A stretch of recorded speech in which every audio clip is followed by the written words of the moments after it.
All right, next up, we've got the world's largest outdoor cocktail party, Jacksonville, Florida, the annual matchup between Georgia and Florida. We've got Georgia 14.5-point favorites, 49 the total here in this one in the SEC.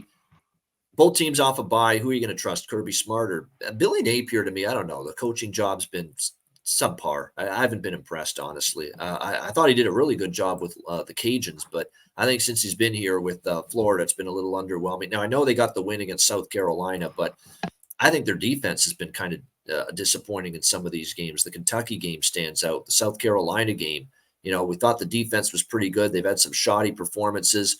Last 2 years, 34-7 Georgia, 42-20 for Georgia in this matchup. And even the year before that, 44-28. So none of these games have been closer than 16 points. All Georgia. Actually, I think 2020 Florida won. But the last 2 years, 34-7, 42-20 in this matchup. Blowouts for Georgia. Hard for me to go against that.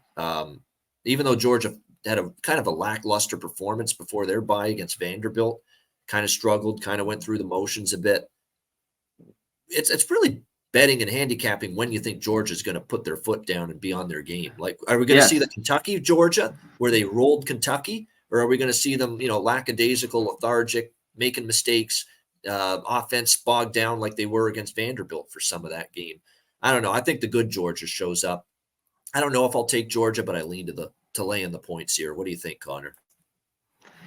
Yeah, I mean, obviously, this is one of the games they got to get up for because Georgia, one of their easiest schedules I've seen in years for a team that's number one. It is easy, but this is one of the bigger games. So, like the Kentucky, I do think they get up, but it's been hard to trust them. I know they're off the bye; they should be feeling good. I got to dig a little bit more here because I don't know if I can back Florida with Mertz. In the end, it's tough to have my money on him in this game. So I'm going to look a little bit more. It seems a little cheap if the real Georgia comes to play here. I think they can win big. I think what concerns me too is we have a common opponent here. Florida at Kentucky lost 33-14. Georgia against Kentucky won 51-13. So, I mean, not even close. I mean, you got Florida blown out by Kentucky. Georgia blows out Kentucky. So, yeah, for me, Georgia or nothing. Doesn't mean I'll lay it, but I don't want Florida.